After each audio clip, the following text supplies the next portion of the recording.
Friends அனைவருக்கும் வணக்கம். இன்றைக்கி வந்து நம்ம என்ன பார்க்க போகிறோம் அப்படின்னா, இன்றைய காலம் ரொம்ப ஸ்பீடாக நம்ம ஓடிக்கிட்டு இல்லையா. 40-50 வயது இருக்கிறவங்கள பார்த்தா அவங்களுடைய இது ஃபஸ்ட்டு ப்ரையாரிட்டி எதில் அனுபவத்தில் தான். ஸோ அவங்களுடைய ஆங்கிலத்திற்கு எழுதல் வந்து அதிகம்.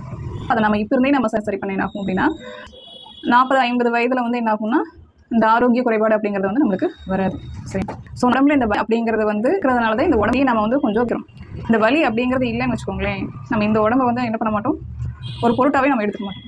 சரிங்களா, நம்ம வந்து வீட்டில் எல்லாத்தோடையும் பேசுகிறோம், நம்ம ஃப்ரெண்ட்ஸ் கூட பேசுகிறோம், மேலே வந்து ஆஃபீஸில் கொலீக்ஸ் இவங்ககிட்டலாம் நம்ம பேசுகிறோம் இல்லையா. ஆனால் நம்ம உடம்பு வந்து நம்ம கூட வந்து பேசிக்கிட்டு இருக்கு. எப்படி இப்படின்னா வலி மூலியமாக வந்து நம்மகிட்ட பேசிகிட்டு இருக்கு.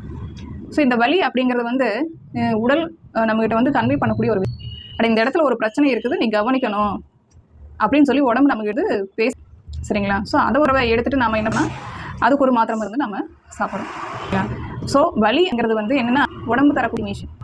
ஸோ அதை வந்து நம்ம புரிஞ்சுட்டு இந்த வலி எவ்வளோ நாளாக இருக்குது, இந்த வலி வரதுக்கு முன்னாடி என்ன தொந்தரவு இருந்தது, நம்ம என்ன நல்லா பண்ணோம், நல்லா தூங்கினோமா, நல்லா சாப்பிட்டோமா அப்படிங்கிறதெல்லாம் நம்ம பார்த்தோன்னா அது கொஞ்சம் டிஸ்டர்ப் ஆகிருக்கும்.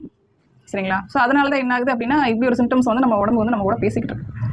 ஸோ அதை வந்து நம்ம கவனிக்கல அப்படின்ற பட்சத்தில் என்ன ஆகும்னா அது ஒரு அடுத்த நிலைமைக்கு அடுத்த ஸ்டேஜுக்கு கொண்டு போகும். ஓகேங்களா, இப்போ வந்து ஒரு கையிலே வேறாங்களே இந்த கை குடச்சிங்கிறது. சரிங்களா, ஸோ அதை ரொம்ப லிசன் பண்ணுங்க. ஓவராக இருக்காங்க என்ன தலைவலி. ஸோ தூங்கி எந்திரிச்சாவே என்ன ஆகும்னா அவங்க கொஞ்சம் தெளிவாக பிரச்சனையிலேருந்து சரியாக பண்ணணும், என்ன பண்ணக்கூடாது அப்போ அவங்களுக்கு. வலி அப்படிங்கிறது வந்து ஒரு அடிப்படையான ஒரு கம்யூனிகேஷன் நம்ம பாடிக்கு. ஸோ வலிங்கிறது வந்து ஒரு நோயை நம்ம புரிஞ்சுக்க தேவையில்லை. சரிங்களா, ஸோ இது நம்ம என்ன போகிறேன் அப்படின்னா இந்த இடுப்பு வலி, இந்த பிறகு ஆண்களுக்கு வரக்கூடிய இடுப்பு வலி.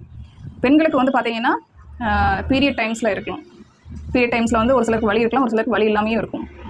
அடிவயிற்று வலி இருக்கலாம். அதே மாதிரி ஆஃப்டர் டெலிவரி வந்து இந்த பேக் பெயின் அப்படின்னு சொல்லக்கூடிய முதுகு வலி அப்படிங்கிறது வந்து கண்டிப்பாக இருக்கும். இது வந்து பார்த்திங்கன்னா உணவில் வந்து அதிக எலும்புக்கு தேவையான சத்துக்கள் உள்ள ஒரு உணவுன்னு வந்தீங்கன்னா உளுந்து முருங்கைக்கீரை, இந்த மாதிரி உணவுகள் வந்து கருப்பட்டி. சரிங்களா, ஸோ சத்துள்ள உணவுகளை வந்து நம்ம எடுக்க என்ன ஆகும்னா உடம்பு வந்து தன்னைத்தானே வந்து புதுப்பிச்சுக்கும். சரிங்களா, ஸோ அதே மாதிரி ஆண்களுக்கு பார்க்குறப்போ இந்த டிரைவிங்கில் இருக்கக்கூடியவங்களுக்கு, சிஸ்டம் ஒர்க் இருக்கிறவங்களுக்கு கரெக்டான ஒரு பொசிஷனில் வந்து உட்காந்துருக்க மாட்டேன். அதனால் கூட அந்த வலி வந்து பேக் பெயின் அப்படிங்கிறது கூட வந்திருக்கலாம். சரிங்களா, ஸோ உங்களுக்குமே வந்து பார்த்திங்கன்னா உளுந்தங்களியாகவோ வாரம் ஒரு வந்து எடுத்து வர என்ன ஆகும்னா வலி சம்மந்தப்பட்ட பிரச்சனைகள் எல்லாமே வந்து குணமாகுங்க.